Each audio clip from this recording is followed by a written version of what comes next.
Since all of the most educated, well-practiced, safest, unproblematic, and responsible rowers are graduating from the program, we thought it best to revisit the rowing safety video, simply with your best interest in mind.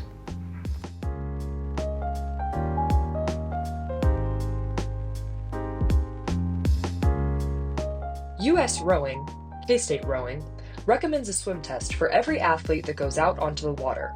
The swim test should be conducted by a water safety instructor and never the rowing coach.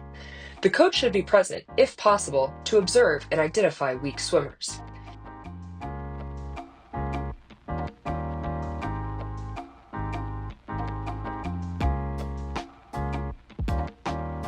Make sure you have the proper clothing for a safe and productive practice.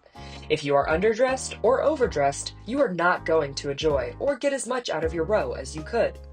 If you have bright colored or reflective clothing, wear it, especially if you row on a busy waterway at dusk or dawn.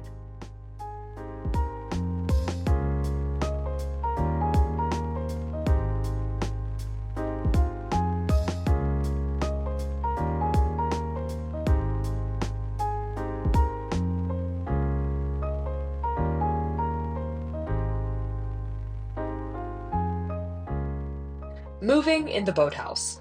The boathouse and docks are the cause of many minor accidents. Beware of riggers, boats being moved in or out of the bay, and oars being carried.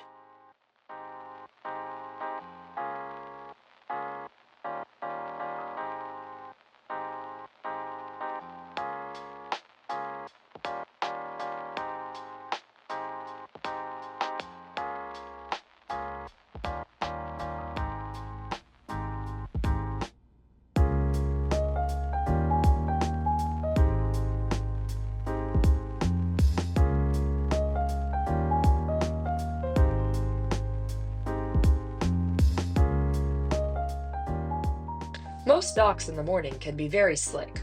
Falling on the docks can do serious damage to you and your boat.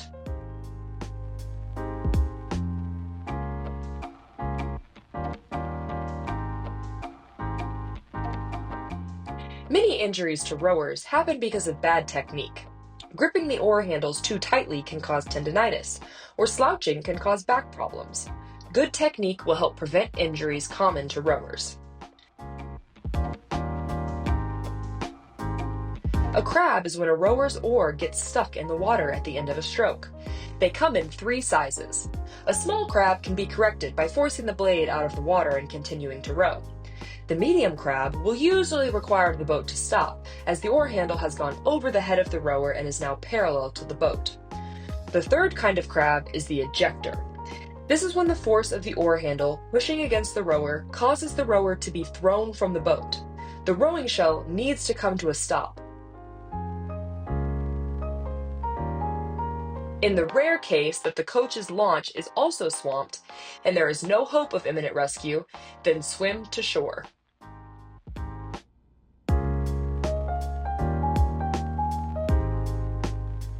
Cold water immersion. If you should fall in the water, all efforts should be given to getting out of the water, even if it means lying on top of the boat. Cold water immersion follows 4 stages, starting with cold shock, swimming failure, then hypothermia, and finally, post-rescue collapse.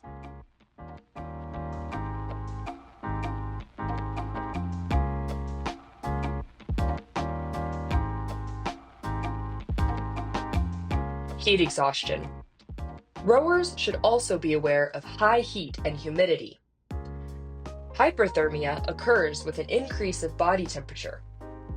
Heat exhaustion typically occurs when people exercise heavily in hot environments. If you are experiencing symptoms, drink cool, non-alcoholic beverages. Rest and take a sponge bath.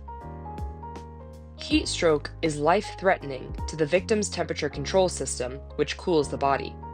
Warning signs of heat stroke vary, but may include the following: an extremely high body temperature, red, hot, and dry skin, no sweating, rapid, strong pulse, throbbing headache, dizziness, nausea, confusion, unconsciousness. If you have any of these signs, you may be dealing with a life-threatening situation.